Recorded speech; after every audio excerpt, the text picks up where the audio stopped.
This is my resubmission for my Assess and Risk Assignment 1. Again, this is to do with legislations, legal factors and risk assessments. So, the third legislative factor is manual handling operations regulations. This is defined as transporting or supporting of a load, including lifting, pulling or carrying in any way by hand or bodily force. Things like team lifting needs to be coordinated properly. Trying to make sure that those lifting around are the same height and build, making sure that one person is responsible for giving instructions, etc.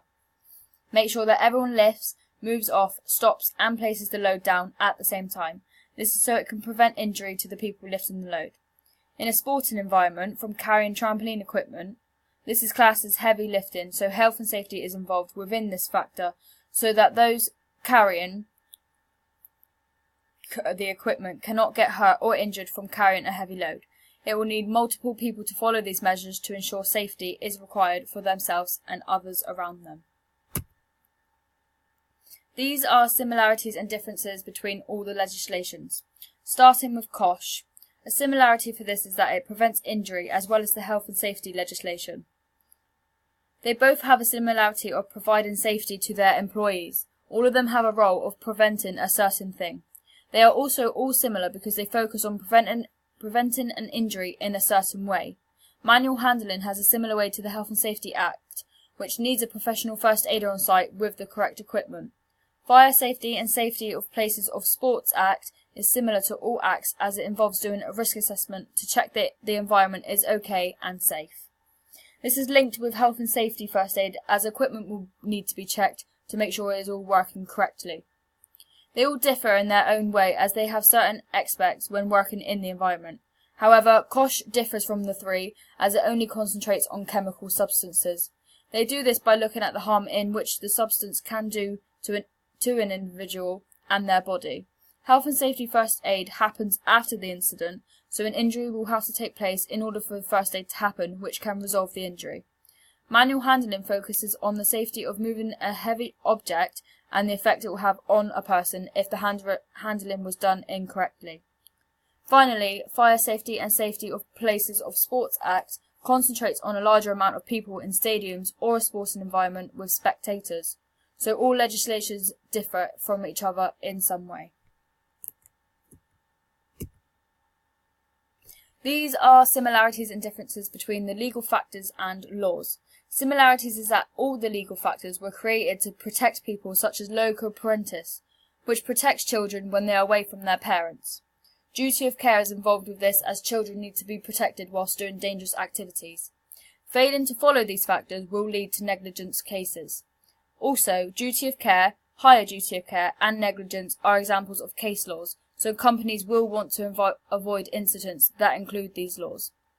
Differences between the legal factors and laws is that loco parentis is specifically to protect a child, which is an example of a statutory law. Another difference is that negligence can lead to someone being seriously injured.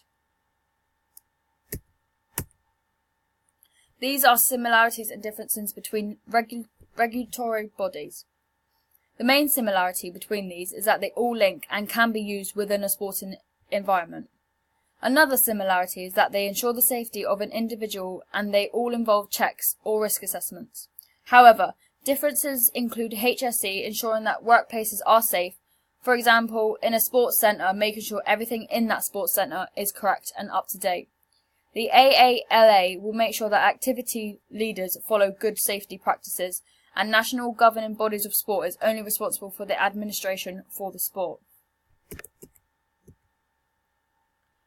Now, reviewing the risk assessment and evaluating their effectiveness.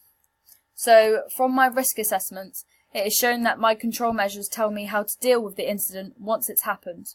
A good thing about my control measures is that it has enough detail to describe how to deal with the hazard and what would happen if nothing was dealt with these hazards.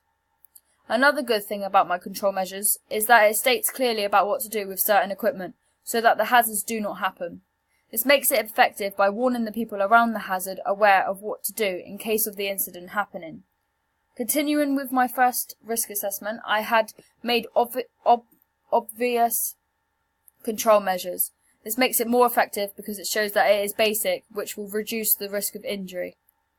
Moving on, a bad point about my risk assessments is that I could have explained in more detail about what could happen and where it could happen. I have not been very detailed about my control measures and make it more sense by detailing it a lot more. Another bad point is that there could have been more hazards that I have missed out and have not noted down, so it's important to get every hazard down so that people can take in consideration about any specific hazard. To make my risk assessments better, I could note down these other hazards, such as in my first risk assessment, the benches in the sports hall. This could block the fire exit, and this would be extremely dangerous if that hazard was not took down, so to improve that risk assessment, I could have added that hazard with a detailed control measure. To improve my second risk assessment, I could have added to my control measure for drowning. I could have put that it is vital to have a partner when putting on your buoyancy aid and making sure that it is secured tightly on your body. This is so when you're in the water, the life jacket will hold you up.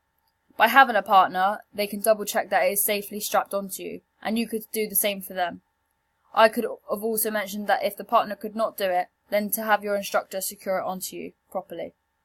To improve my first risk assessment, I could have compared a control measure for a specific hazard to another one, showing how important it is to notice the hazard itself. I could have also explained what might happen if these control measures are not carried out.